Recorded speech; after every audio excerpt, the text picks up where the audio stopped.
This is Mario Andretti, and you are listening to Below the Yellow Line. Hello, everybody, and welcome back to Below the Yellow Line. My name is Samuel Stubbs. Welcome to episode 3 of our show here on the Elevation 5280 Sports Network. Great to have you with us on another wonderful Wednesday. And we're going to talk some Richmond. We're going to talk some Martinsville. We're going to recap this past weekend's action on Easter weekend at Richmond Raceway. We're also going to, of course, preview the Truck Series, Xfinity Series, and Cup Series as they head to Martinsville Speedway. But that's probably only going to make up about 15 to 20 minutes of our show. We're going to keep the recaps light and the previews light because we have 2 great interviews for you on tap in this week's edition of Below the Line. Laci Ferno, she's only 19 years old, already making big names, already winning in the dirt racing world this year. She's switching to pavement racing on asphalt on the short track scene there in North Carolina. And Jerry Nadeau, former NASCAR Winston Cup Series driver, former NASCAR Cup Series winner at Atlanta Motor Speedway. He'll talk about what it felt like to win at Atlanta in 2000 and also his career-ending injury and how he found the strength to fight back after that horrible crash at Richmond in 2003. All that and more coming up on this episode of Below the Line. Let's go ahead and jump right into it, talking about this weekend at Richmond. 2 races, Xfinity and Cup. Xfinity, of course, on tap on Saturday. It was a Joe Gibbs Racing Toyota sweep this weekend. Chandler Smith, for the 2nd consecutive year, wins the Spring Xfinity Series race at Richmond Raceway. The top 4 drivers are all in Toyota cars, and aside from Eric Almirola in 2nd, 4 out of the top 5 drivers, the average age was 20 years old. That is of Chandler Smith, Taylor Gray, Corey Heim, and Jesse Love. Bubba Pollard, in his first career Xfinity Series start, after starting 37th, second to last, finishes 6th. One a day for him. Austin Hill keeps his top 10 streak alive to open the year in 8th. This is the first race all season where Austin Hill has failed to finish inside the top 5. But as Chandler Smith, who gets the victory, his 2nd of the season. His first, of course, was at Phoenix Raceway. Eric Almirola in 2nd. Taylor Gray in his Xfinity Series debut in 3rd. Corey Heim in 4th. Jesse Love in 5th. You had Pollard 6th. Parker Kligerman with a great run in 7th. Austin Hill in 8th. Sammy Smith in 9th. Cole Custer rounding out the top 10. Before we go down the rest of the result sheet, there was one very notable incident that we, of course, have to touch on. If you watched the race, you saw it. You saw Joey Gase get dumped by Dawson Cram entering turn 1. You saw Joey Gase be rightfully very upset. And then you saw him rip the rear bumper off his race car, off his number 35, and throw it at the windshield of Dawson Cram. Now, I'm recording this Monday or Tuesday night, rather.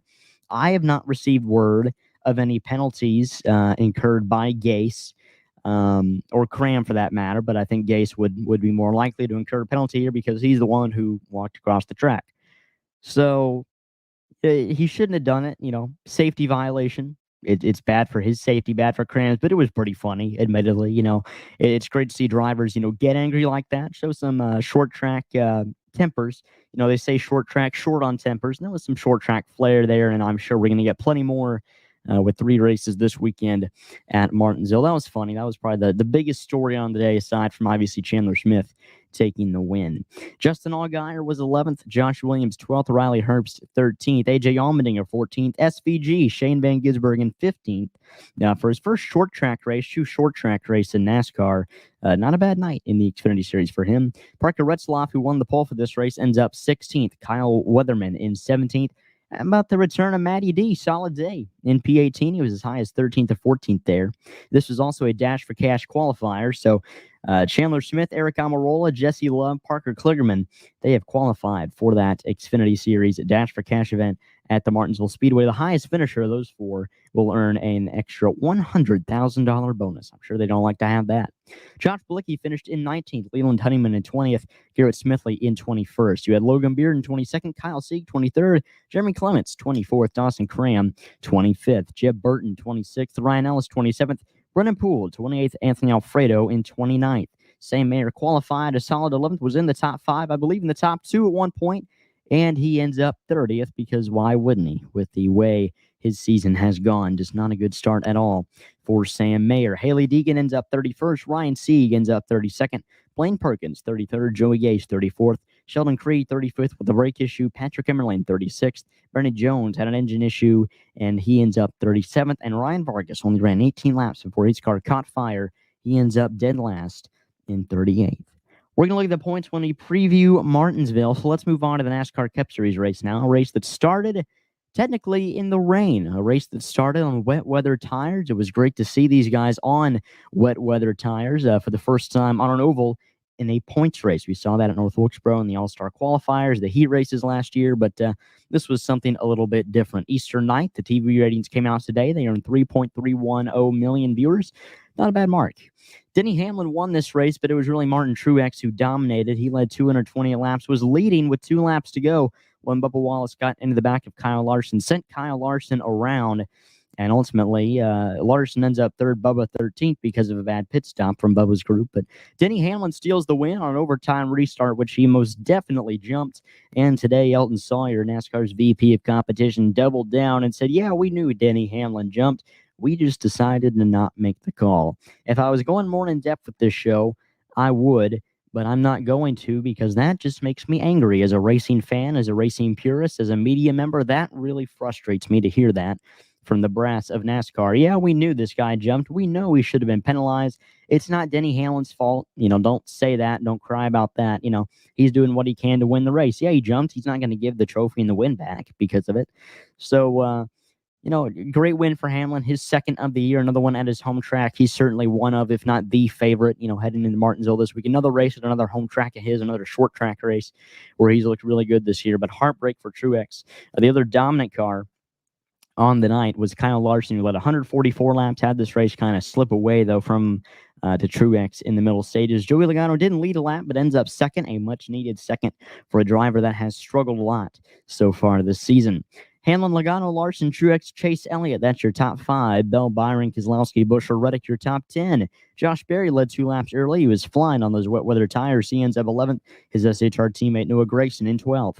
Bubba Wallace in 13th, Eric Jones in 14th, Ross Chastain rounds out your top 15. Ty Gibbs shockingly quiet this week in 16th, Alex Bowman 17th, and probably a top 5, maybe top 10 race car, but ultimately got mired back in the pack when Kyle Busch had an incident that really shouldn't have been called a caution. Again, NASCAR race control is having a really bad night on Sunday. He ends up 17th. Chase Briscoe 18th, defending champ Ryan Blaney, a really off night in 19th. Kyle Busch in 20th. Todd Gilliland ends up 21st. Dino Suarez 22nd. Austin Cindric 23rd. Austin Dillon 24th. The Austins finishing right there next to each other. John Hunter Nemechek 25th. It's Michael McDowell in 26th. Carson Hocevar in 27th. Ryan Preece in 28th. The other Dillon brother, Ty Dillon, in 29th. His teammate at Colleague Racing, Dino Hemrick, in 30th. Kaz Grala 31st, and his Rick Ware Racing teammate Justin Haley finished 32nd. Ricky Stenhouse 33rd, Harrison Burton 34th, Zane Smith 35th, and Corey LaJoie 36th. Aside from Hamlin's win and the fact that, yeah, he most definitely jumped the restart, the biggest story was Martin Truex kind of throwing a temper tantrum after this race, runs into Hamlin on the cool-down lap, and then doors Kyle Larson with half a lap to go. Larson not happy about it, doors him back, and then Truex just shoves him in the wall, and then ironically ends up losing a spot and a point to Kyle Larson, who right now is his direct competitor for the regular season points lead. So not the smartest thing there. Hamlin gets the win. Probably should have been Truex's, but Denny Hamlin's pit crew ultimately is what helped get him this win. And as well as that, the number 1 pit stall that he received as well, or maybe not the number 1 stall, whatever stall he had, it was really good, and that helped him ultimately. So, Denny Hamlin, your winner in the Cup Series at Richmond. Chandler Smith, your winner in the Xfinity Series at Richmond. Now, our 2 interviews, and then I promise we'll preview Martinsville. First up, 19-year-old Laci Ferno. Okay. This is Mario Andretti, and you are listening to Below the Yellow Line. Hello, everybody, and welcome back to Below the Yellow Line. We've gotten to interview a lot of people from a lot of different racing backgrounds on this show, but one of my favorite, categories of interviews to do are with those young drivers coming up through the ranks. They haven't quite made it to superstardom yet, but you just have a feeling that they're kind of well on their way. We may have one of those drivers with us in our virtual studio today. Laci, thank you for joining the show. Go ahead and introduce yourself. Yeah, thank you for having me on. My name is Laci Ferno. I am from North Carolina. I'm 19 years old, and I come from dirt racing. I race outlaw karts, micros, and I did some midget stuff last year, and then this year we're trying to race some late models. So, going to be a big transition, but I'm pretty excited about it. So, yeah. Great to have you on the show, and it is an exciting time in your career, but we're going to go back from the present all the way back to the start. How did you get your start in racing? What was the start of your career like? Yeah, so I started racing when I was 14. I was an old lady. I didn't start until I was 14. So I started off in intermediate outlaw carts because I thought Kyle Larson was cool. So I wanted to go that dirt route, and I started racing intermediate outlaw carts at Millbridge Speedway. And I kind of started in the middle of 2018. It was like July-ish. So it was kind of like in the middle of the season. So my first full-time season was until 2019. And I did intermediates again, and then opens, and then micros. So yeah, it was fun. It was crazy. I had no idea what I was getting into, but I absolutely loved it. A lot different than basketball because that's what I played for that. So I loved it. It was great. Well, basketball is an awfully fast-paced game, and I'm not sure there's any more literally fast-paced sports on this planet than auto racing itself. And you had a rather fast-paced start to your career. You say you started kind of in the summer of 2018. You got your first win in your 14th start, unless you're somebody named Shane Van Gisbergen, and that doesn't happen very often that you get your first win in anything that early. What did that feel like, and was that kind of your I made it moment early in your career? Oh yeah, I thought I was like super good. I was like, oh yeah, this is great. I honestly, the outlaw carts are pretty wide open, so it wasn't too much about throttle control. So once I realized I can go wide open, it was on. So did I know what I was really doing? Not really. It was like kind of sketchy, yeah, but was I fast? Yes, I was fast. So I was once I kind of got more like I guess more in control and like knew how to pass and do more all that kind of stuff. That's really when it took a turn. Like I'd say probably about 2 months into racing, I started winning heat races and stuff, and I was like, okay, we can hit race. If we can win a heat race, we can win a feature. So I went out, and then the biggest race of 2018, they had the KKM give back race at Millbridge for the opens before it was with micros, and I was an intermediate then. So there was probably like 20 cars, and I finished second in that race, and I was like, dang, we were close. Like we were real close on that one. So then we ended up running the winter series I switched over to a Phantom Outlaw car. I was helping them develop the intermediate chassis because they came from like go-karts, like D&Q stuff. So they had the box stocks, and they were trying to get into more intermediates and opens. So I was the only intermediate, and then I think Max McLaughlin ran the open. Sometimes Nick Hoffman would, but I think mainly Max did it.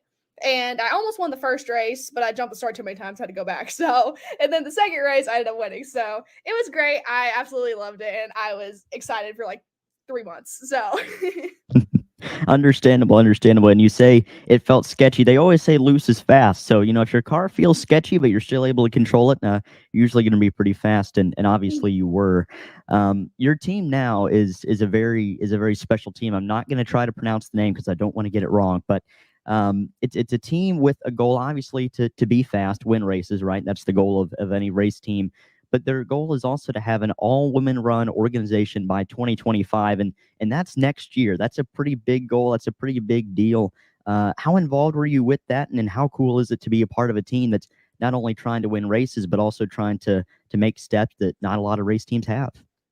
Yeah, so Abacus, the guy who owns the team, he's an accountant. So that's kind of the whole like Abacus thing because they use abacuses, I can also say that word, in math. So and the accounting kind of stuff. So that's kind of where the name came from. And yeah, so in 2022, I was reaching out to a lot of people trying to find opportunity to race with them because I had a little bit of sponsor money, but I didn't have a lot of money, and I was trying to find any ride anywhere to get going and try to get going. And I DM'd Abacus on Instagram. I was like, hey guys, y'all need a driver? And it was more professional than that. But I DM'd them that, and they sent me Brent Cox's phone number, and we talked on the phone about hour and a half that day. And then he called me back a little later and came up with the idea about the women's development team. And I was super excited. We ended up running 6 races last year, and it went really good. I think it was a super fun experience. And then this year I've totally switched gears and going asphalt late model racing. So I'm trying to run with Lee Falk this year, and I think Abacus, they're also going to be running.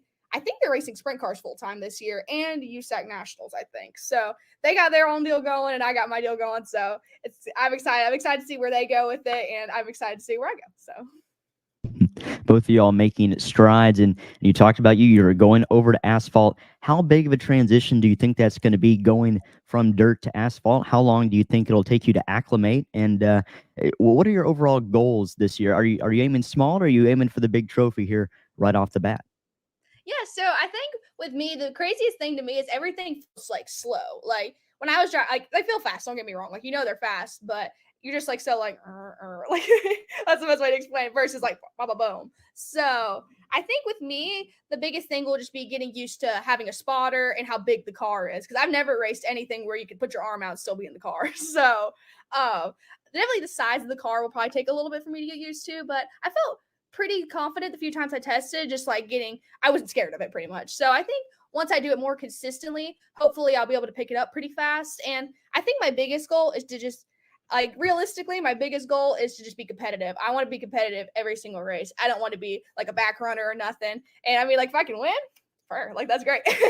But I think the main thing is I just want to be super competitive and not just like, oh, she's new, she's going to be in the back. So I definitely think I can do that if I race it very consistently. And yeah. Good goal to have, and if you're competitive consistently, you're probably going to find yourself in victory lane a few times as well. Off the track now, you run an organization called Ripping for a Cure, and I always love that phrase whenever somebody talks about it in racing, ripping the wall, ripping the low line, whatever it may be. It sounds fast, but just tell us a little bit about that organization and what it supports and what it means to you to be a part of that. Yeah, so Ripping for a Cure, I started that in honor of my dad. When I started racing, I was 14. I've always wanted to do it, but my mom did not like. Well, she liked racing, but she just did not want me to do it. So, she didn't want me to do it. And then in 2017, my dad, he had a heart attack. So he's good now though. But that kind of was the reason she let me go racing, because she's kind of hoping it was like a phase and I kind of grow out of it. And she's like, yeah, y'all two can go racing, make memories, blah, blah, blah. And then, yeah, it's kind of stuck. So I always knew with my racing, I wanted to somehow like honor, like kind of like represent that in a way, like, because that's the whole reason I am racing, is from that very like bad thing happening and we turn into a good thing. So my whole goal with Rippin' is definitely to grow it and help raise awareness for heart disease in both the like community, like around us, and as well as like the racing community, because heart disease is huge, like it's very big. So I help teach like elementary school kids, middle school kids, some high school kids about heart disease. And as I grow Ripping for a Cure, I want to also have a branch to where it can support local racers like me to help kind of keep them racing. So that's farther down the road. I got to work on that some, but that's the overall goal for it, is to help raise awareness and as well as help drivers who are like me. So I think it's possible. I got to focus on a little more. I'm very busy, so I'm a world class procrastinator, so I got to kind of work on a little more. But yeah, I think it's a pretty cool thing. It's definitely going to grow more as I work on it more. And yeah, that's why I started it with my dad. It is it's really cool, and it's cool that it has overarching purposes too. Of course, raising awareness for heart disease and also helping out other drivers. And I love that you turned such a negative thing and spin it into a positive thing. That's a really cool thing, and also it's just a really good thing to have something like that, raising awareness about something like heart disease and turning it into a positive. That's not something everybody can do. And I relate to you on the procrastinator thing. I procrastinate a lot, so yeah, I feel you there. We haven't talked a whole lot about your future in racing yet, and that's why I was saving it here for our last question, because that's what I like to ask a lot of these young drivers. And not every driver has it planned out. Some drivers have everything planned out, down to the second, down to a T. What are your future plans or future goals for racing? Do you want to see yourself racing stock cars in the future in a league like NASCAR open wheel? What does the future look like for Laci Ferno on maybe a national stage in racing? Yes, so I think my overall goal is definitely I want to make it to Cup. That's my overall goal. So I think as the more I start racing, the more I race the late model and the more I start racing other things, I think that's my overall goal, and try to race like ARCA, trucks, Xfinity, all that kind of stuff. But at the end of the day, it does depend on sponsorships. So I do a lot of my own sponsor stuff. So it's going to all depend on what I can come up with and what I can work out. But I definitely think it's possible to start moving up within the ranks. I'm hoping to this year be able to race a late model a bunch with Lee and kind of use that and develop in the asphalt world, and maybe try to do some cars tour stuff here and there if I'm not total fish out of water, and get used to the asphalt scene of things. And with wanting to race Cup, that's definitely a very big goal. It's a huge goal. So I think the more I race, I'm pretty confident with myself that the more I race consistently, the better I will be. Because if you look at like 2019, when I raced a bunch, practiced a bunch, I went and won 9 races in a championship. So when I can race very consistently, practice consistently, I know I can be good. So I think as I get sponsors, get growing, all that kind of fun stuff, I'll be able to prove myself and hopefully start moving up in the ranks. Well, hey, practice makes perfect, and you mentioned sponsorships, such a big deal. Where can any potential sponsors, companies, anybody like that, anybody looking to support you in your career, reach out to you and give you some help? Yeah, so I'm a big LinkedIn girly, so I use LinkedIn a bunch to connect with people, and then also I have my website. There's a submission form on I think it's in the contact page, and there's also my email. So my email's at the bottom. You can email me, contact me on my website, follow me on Instagram at LaciFerno67. All my social media is the same, so I'm on Instagram, TikTok, Facebook, X, not Twitter, and yeah, so pretty much all the social medias. So yeah. Great to know where we can find you, and I have a feeling it's not going to be that hard to find you in a few years, because I have a feeling we're going to be hearing a lot about you. A lot of great young drivers like yourself rising up through the ranks, and you started on dirt. Your goal is to make it to Cup. We'll see if you can make it there. Laci, thank you so much for joining the show, and best of luck for you and all your racing ventures moving forward. Yeah, thank you for having me on. All right, thank you, Laci, for joining us. It was great to have you on the program this week. Next up, NASCAR Winston Cup Series winner, former driver Jerry Nadeau. He won at Atlanta in 2000, nearly won there again the next year in 2001. Unfortunately, at Richmond in the spring of 2003, Jerry had his racing career cut short by an injury.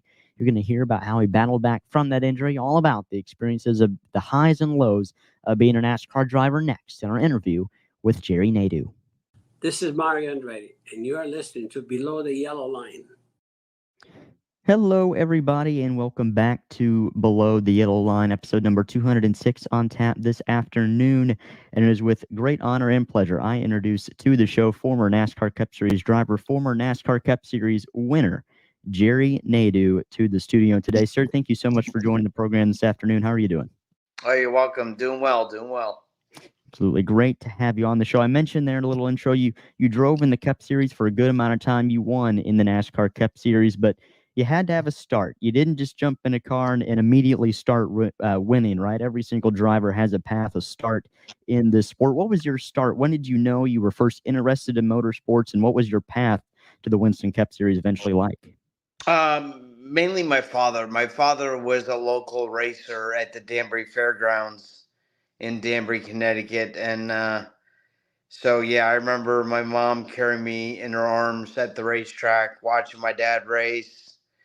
We used to play with these little cars below the speedway in the back of the grandstands. There were maybe 10-inch plastic cars. We used to fill them up with rocks, and we used to shoot them down the road. But then my father bought me a go-kart around 4 years old, and he brought me to the tracks around 7, and that was it. I just took off. Loved it. Didn't do very well in school, but I know when things got bad, my dad would take the go-kart away, and I'd have to bring my grades back up.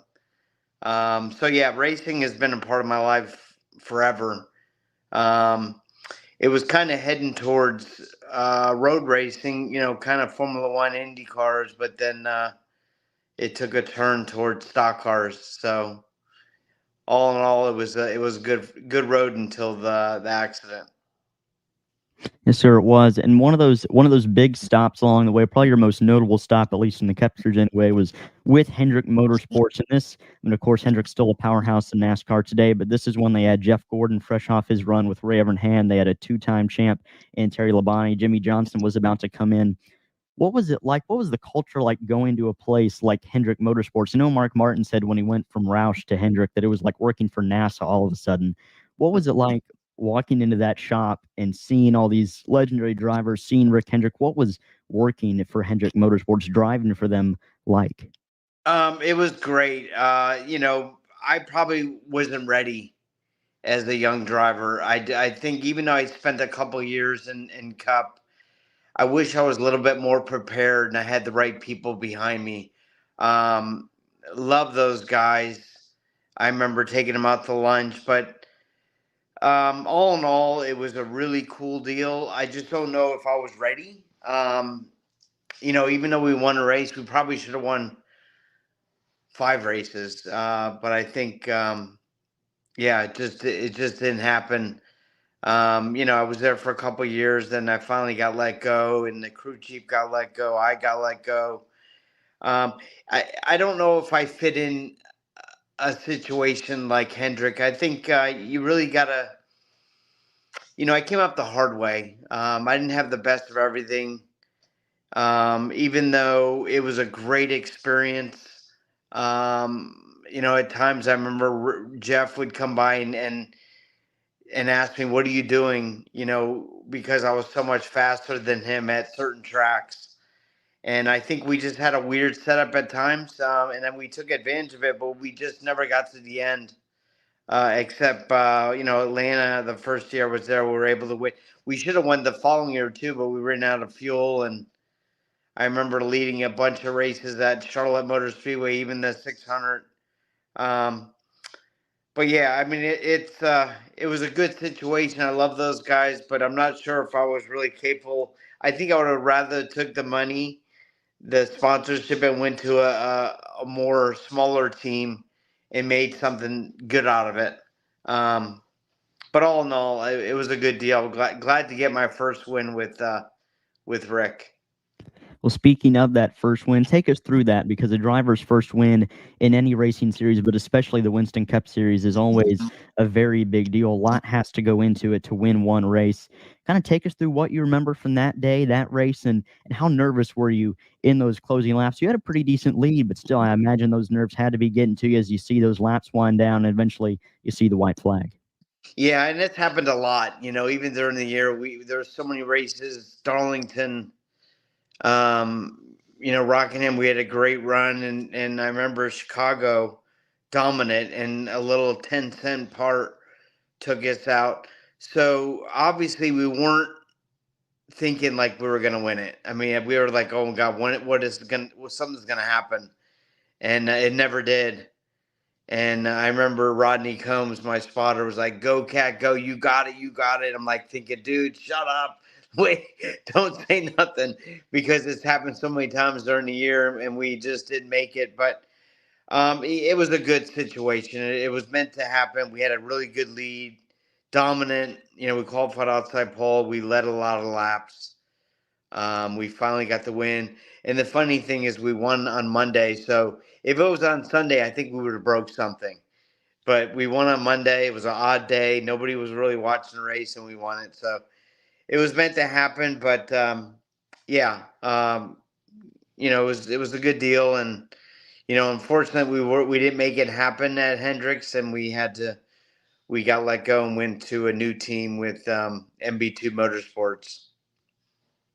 Well, the next year, that race was on a Sunday, and I think you hit the nail on the head. It always seemed like something happened to you guys. You were so fast. That following year's Atlanta race, it's a spot a lot of drivers have been in. I've seen it as a fan and in media. So many drivers lose races on fuel mileage. As a Dale Jr. fan, I'll never forget where I was at the 2011 Coke 600. I'll never forget where I was at Las Vegas in 2014. Those races sting. As a driver, what was it like to come back to a track the next year where you probably had the most confidence you'd ever had, running the same race you dominated the year before? You're so fast all day. You're leading with a half a lap to go, and then ultimately Bobby Labonte comes up from behind and steals it from you because you were half a lap short on gas. What was that whole last lap like, going from jubilation to the agony of defeat in a few seconds? I was I was used to it. I figured something was gonna bite. Yeah, I don't remember the whole race. I think we had to start dead last or 42nd in that race, I think. And we just became dominant halfway through the race and led a lot of it. And I don't remember them ever telling me that we're going to be short on fuel. So it still kind of makes me mad. It kind of stings, It would have been nice to get at least 2 wins in the Cup Series. I know we won the shootout, the Noble shootout, which doesn't count as points, but it would have been nice to have 2 wins from Atlanta. But yeah, I was used to it. Something had to happen, especially with a 6-second lead. You would think, God, something's got got to happen. So obviously, coming off turn 2, it just completely died, and I was shaking the car, and yeah, we coasted across the line. I think we got third or fourth, I don't remember, but we were coming across the line like 25 miles an hour. Yeah. So it did sting. Thanks for reminding me. Well, sorry about that. I imagine it would sting, though, for a driver to be that close. I mean, that's the weird thing about auto racing that you can't really have in other sports is you can't really have a 42-0 lead in a football game with a minute left and then see that run out. But auto racing is just it is that way. It bites you like that sometimes. And you mentioned it there. You leave Hendrick Motorsports in 2001. You go over to MB2. And you guys were pretty darn fast there. That was a pretty solid team at the time. I remember you won the pole, I think, for that classic Spring Darlington race in 2003. Oh, go ahead. Well, yeah, it wasn't. Yeah, it was before then. I did go to the Petties Oh, yeah, okay. in 2002, and we ran really good at some racetracks, and then we went to Sonoma, and we qualified like 15th or 16th, and we led the last 20 laps. And I had again another 8-second lead, and the plug came out of the rear end gear, and we lost all the fluid, and we broke the rear end gear going for the white flag. So, so yeah, that bit me. But we went to Petty's, and then I got hurt. I was in a go-karting accident. I was at Martinsville. We practiced really well, and at nighttime, my buddy lives up there, and he was having a go-kart race at his house, and I went over to the house and I flipped, and I broke my shoulder blade. So that kind of took me out of the Petties for that 2002, and then 2003 we got hooked up with MB2 Motorsports and the U.S. Army. That was a really fast car. I think I watched back some of that season recently in the off season when I was bored and having some NASCAR withdrawals. And you guys are fast. I remember that Darlington race that year. I've watched that Ricky Craven, Kurt Busch finish a lot. I never really sat down and watched the full race. And I looked and I said, that's Jerry Nadeau on the pole. That's Jerry Nadeau leading those laps. You guys had a really fast car. I think you got spun on like lap 7 or 8. Never really got to show what you had. Yeah, I don't know if I got spun. I think I spun on myself. I qualified second. I never qualified on a pole. Although I looked and I had in 2002 I qualified outside pole. No, actually it was 1999. I qualified outside pole at Dover, but me and Rusty Wallace had the same time. But they gave it to Rusty because Rusty did it first, and I qualified outside pole. But yeah, I remember that year in 2003 with the U.S. Army. We were really fast, and that's another thing. It was a 10-cent part on the oil where the distributor went. There was an oil pressure gauge that was broken, and we leaked oil, and we finally got they black flagged us. So yeah, that wasn't a good deal. Amazing how on a multi-million-dollar car with an engine and tires and a car that's engineered down to the 10th of an inch that a 10-cent part can take you out of contention. I mean, again, that's just how auto racing is. Yeah, Incredible. it's and it's like that in anything, any type of professional sport. Something stupid, something bad.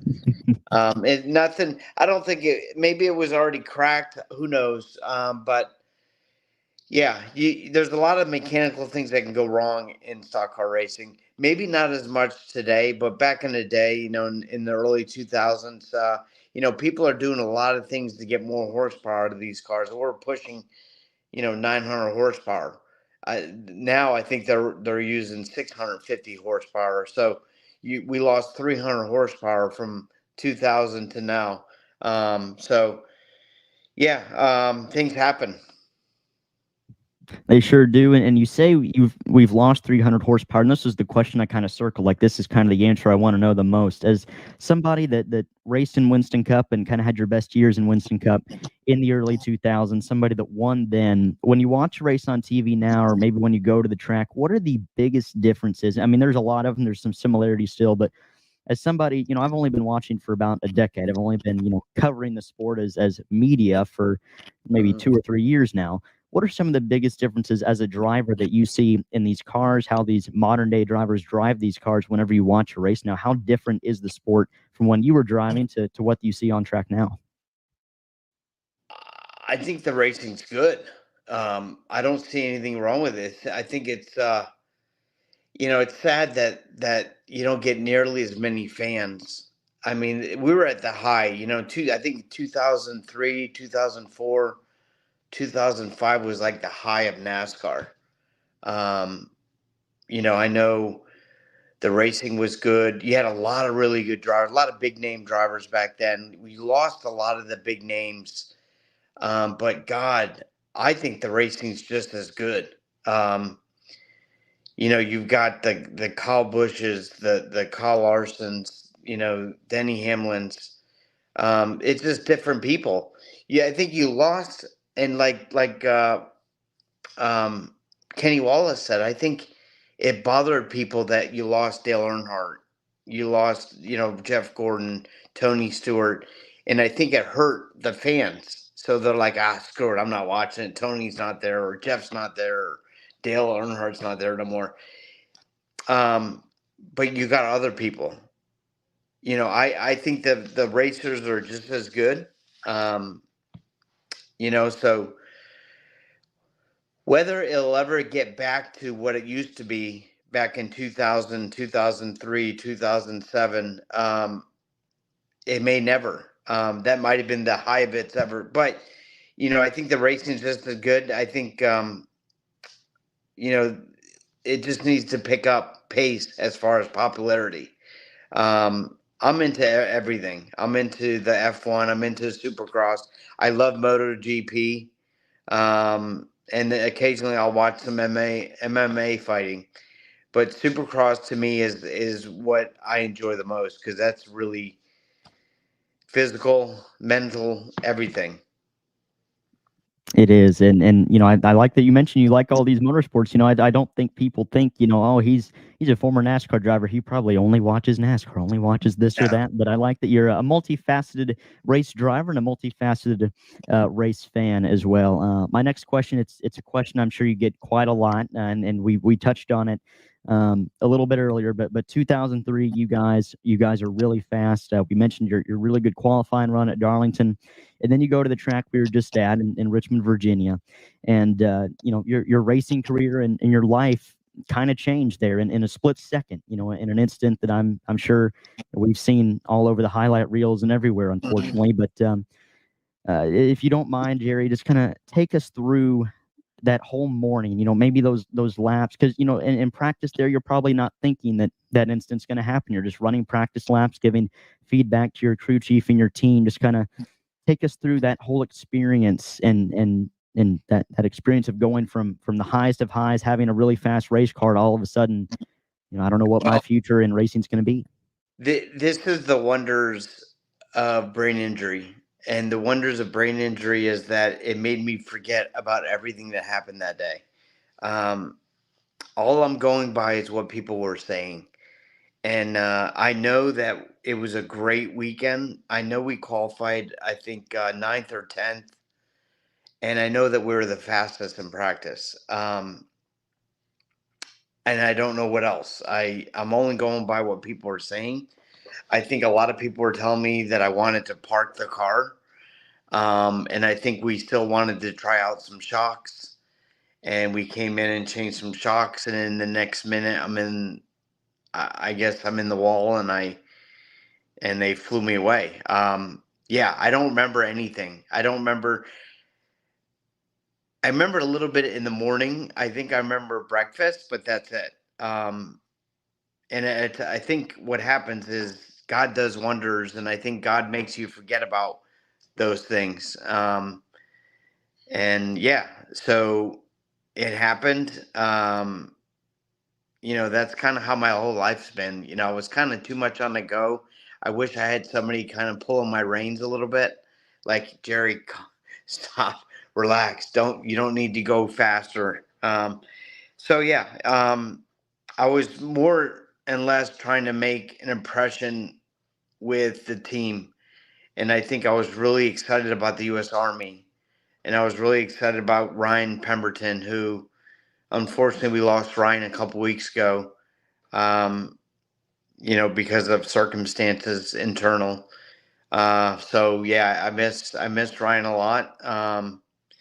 And yeah, I hate what happened because we had such a really good deal going on with the U.S. Army, with MB2 Motorsports, with Jay Fry, who is now with Indy Cars. Yeah, it was a bad deal, and unfortunately, I had to go through it. And now I'm, 21, 22 years later, I'm still here, and I'm still trying to figure out where I'm going. Well, hey, the biggest thing out of that you just said is that you are still here. And I think you're certainly still here for a reason, because there's people around you that still love you, and people around you that certainly are glad that you're still with us. And I know NASCAR fans are, because your story is one that's been told a lot. Your story is one of perseverance and resilience. And I'll say this, as somebody that the worst physical pain I've ever endured is a minor knee surgery. Hardly any of us are ever going to know what it's like, and you said it yourself, you don't really remember everything, the circumstances surrounding that crash. How are you able, in those days where everything seems so bleak, you say, my racing career's done, I'm injured, I'm in pain, I'm hurting, nobody understands really what I'm going through. How are you able in that position to be positive? How are you able to find that strength to keep going? Because this isn't something that just applies to racers. This applies to people everywhere. How are you able, in that horrible position you were in, to find the strength to keep going? Where 2 decades later, you're sitting here talking to me, having a good time doing this interview. Yeah, no, I put on a good face, I guess. I think about it, and I wonder why nothing. Well, seriously, I'm going to go back. My kids. If it wasn't for my kids and my wife today, I don't know where I would be. It's been a really, really difficult 21 years trying to find myself. If it wasn't for my kids and my wife, I don't know where I'd be. I'm still trying to figure out where I need to be, where I need to go. I know I'm looking forward to going to Millbridge Speedway Tuesdays and Wednesdays. I built a good relationship with Jeremy and Ashley over there, and so yeah, you'll see me at the speedways there as many times as I can. And I also work at PTC, which is Polecat Training Center in Lynchburg, Tennessee. We have Skip Barber cars. That's kind of where I started. I started out in the Skip Barber series years ago at Lime Rock Park in Connecticut. So when Paul Arnold called me to go over there and see those guys, and I've been there for the last 3 years, and I absolutely love it. It's a long ride. It's 7 hours from my house to the track. But, fortunate thing is it's only once a month, maybe twice at times. I'll go there and I'll spend 4 days and work. So yeah, I just try to stay optimistic, hoping that maybe one day, Jerry, okay, here's your new deal. I don't know when that will happen, but I'm okay. It's good seeing my kids and my wife smile and keep going. They may not be smiling. I think they're more excited when I go work. I do kind of put a little bit of hindrance on them when I'm home, because what do? I get kind of mean and aggravated at times, but all in all, I'm still happy. I'm still smiling, and I'm actually going to meet a fella who used to sponsor me back when I used to run the modifieds in Connecticut. He's out here visiting his son from college, and we're going to go have dinner tonight. So I just stay moving, stay optimistic. My mother lives not far from me, and went to the mountains yesterday for Easter and saw my sister. I just keep moving. Well, that's great, and that's great advice. Just keep moving and keep that optimism. And I love you mentioned your wife and your kids. That's what it's all about, right? Seeing those people that love you, seeing your loved ones and close ones too. They will keep you going in times like that. The toughest of times, the times that you faced. It's a really, really good lesson to learn. Really special message from you there, sir. Thank you so much for joining the show and taking the time to talk about everything today. I know you've heard some of these questions a lot. Some of them maybe you haven't heard, but we really appreciate you taking the time to do this with us this afternoon. Yeah, and I do want to say one thing. If anybody ever has a chance and that wants to go learn how to race, or maybe even do some lapping with me, I'm at Polecat Training Center It's in Lynchburg, Tennessee, home of Jack Daniels. I don't know if you guys drink whiskey, but it's a great place to go learn how to race. We have a 2.3-mile road course. There's literally 4,000 people in this whole little town, but we have a badass road course, and we have like 30 Skip Barber Formula Fords. So if you guys ever want to come out and do some training and do some practicing and do some lapping, please look us up. We'll be sure to do that, sir. Thank you so much for joining the show, and we wish you nothing but the best here as you move forward. All right, thank you. Take care. Yes, and a big thank you to Mr. Jerry Nadeau for joining us. And now, ladies and gentlemen, what you've all been waiting for. Let's preview this weekend's races at Martinsville.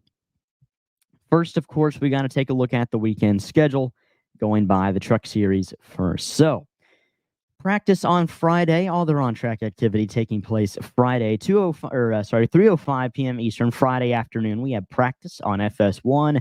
Have about 35 minutes of that before we have qualifying at 3:40 p.m. Eastern on FS1. The Long John Silver's 200, their race under the lights on Friday night, 7:30 p.m. Eastern, FS1 MRN, Sirius XM, NASCAR Radio. FS1 has pre-race coverage at 6:30 Eastern, MRN at 7 Eastern.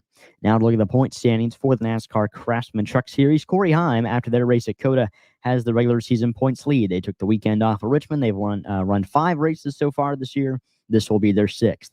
He holds a 10-point advantage over Ty Majeski for the regular season points lead. Then Tyler Ankrum in 3rd, Taylor Gray 4th, Rajah Caruth in 5th. Corey Heim is locked into the playoffs along with Rajah Caruth, Christian Eckes, and Nick Sanchez. 5 winners in 5 races this year in the Truck Series. Kyle Busch, your other winner, but of course not racing for NASCAR Craftsman Truck Series points. Right now, Ty Majeski is the first man in the playoffs on points. He's plus 77 back there to his teammate Ben Rhodes, who is in 11th. You have Tyler Ankrum, who is plus 76. Then Taylor Gray right now is plus 59. You have Matt Crafton plus 28. Grant Enfinger plus 19. Tanner Gray plus 1. Those are your playoff drivers. Gray plus 1, last man in.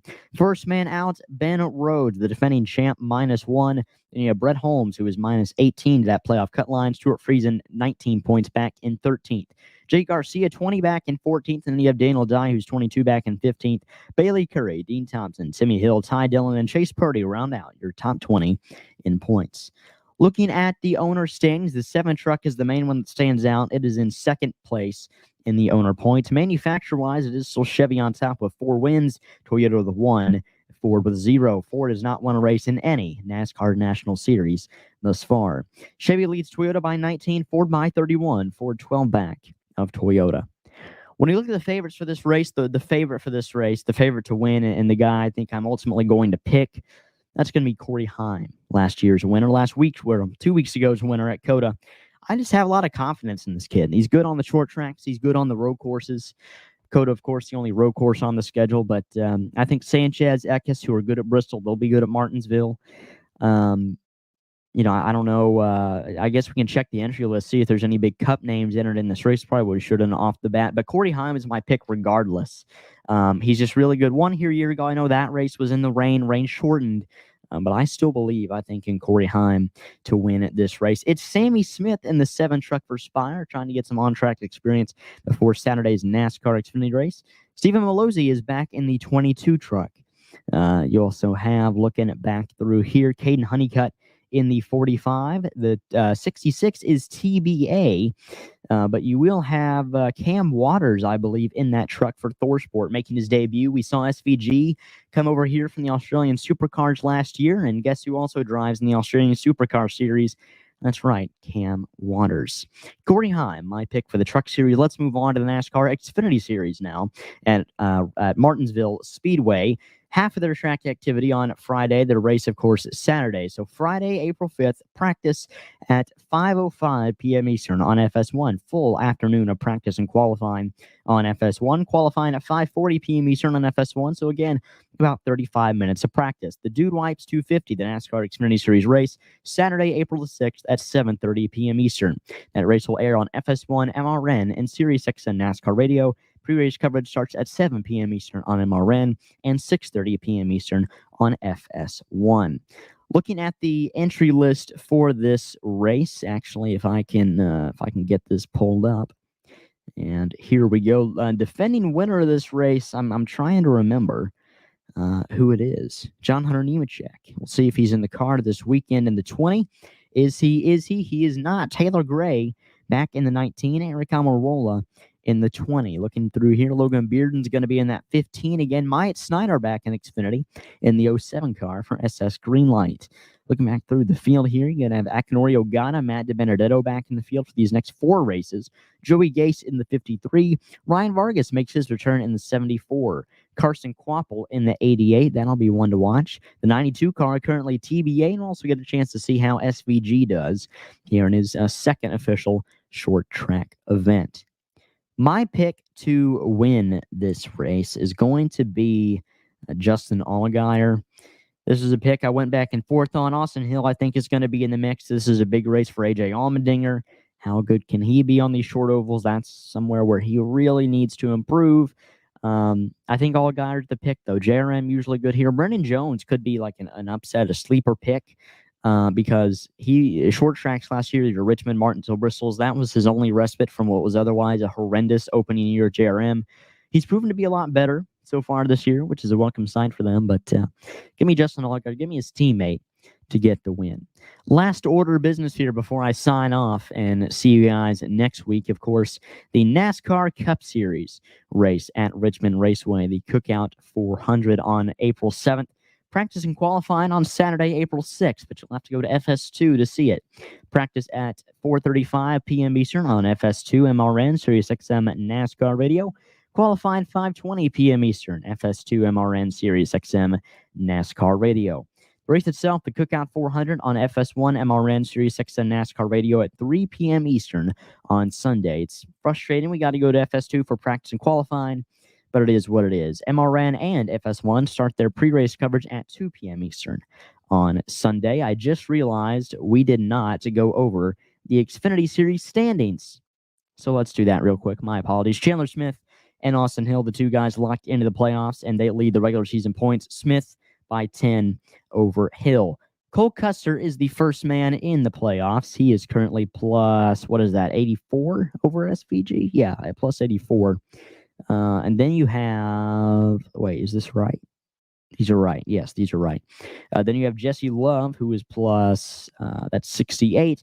Riley Herbst plus 64. AJ Allmendinger plus 55. Allgaier plus 51. He's my win pick. Kligerman at plus 47. Then you have Sammy Smith plus 23. Brendan Jones plus 10. Sheldon Creed is plus 7 to the cut line. Anthony Alfredo, last man in, plus 1. Van Gisbergen, the first man out, -1. Then you have Ryan Sieg, -3 in 14th. Retzloff, -4 in 15th. Poole, Clemens, Honeyman, Almirola, and then Mayer round out the top 20. Almirola's on the top. He's 19th despite only running 3 races. He's been doing pretty good. Sam Mayer is currently 34 points out of the playoffs. NASCAR Cup Series standings before I make my pick for that race.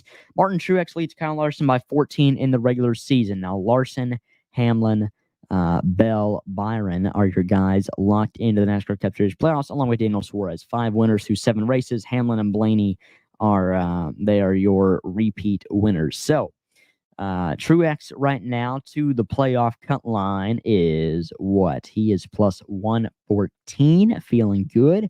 Ty Gibbs right now is plus 80.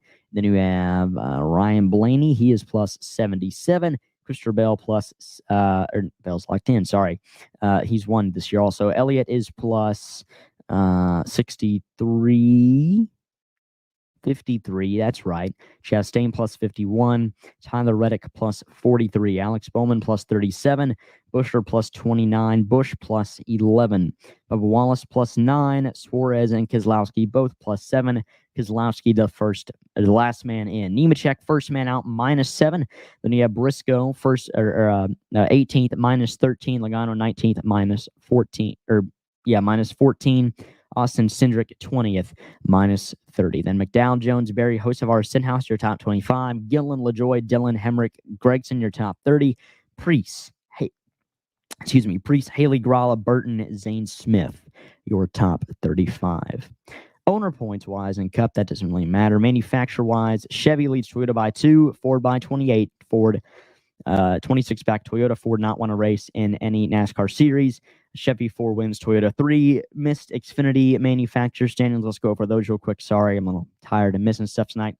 Toyota leads Chevy by 4, Ford by 44, Ford at 40 back of Chevy, Toyota with 3 wins, Chevy with 3 as well. My pick to win the NASCAR Cup Series race, give me last year's winner here, Kyle Larson, really fast on Sunday night at Richmond. I felt tempted to pick Hamlin, tempted to pick Truex, but I just didn't quite have it in me. Kyle Larson, my pick. Thank you for tuning in, everybody. Leave any comments down on the YouTube page below. Check out Elevation 5280 Sports on Facebook and their website, elevation5280sports.com. You can find me on YouTube at Below the Line. Thank you for watching, everybody. Hope you enjoyed our interview with Laci, Ferno, and Jerry Nadeau. Shoot me an email, belowthelinepodcast@gmail.com. I'm Samuel Stubbs from E5280 Sports. I'll see you guys next week. Goodbye.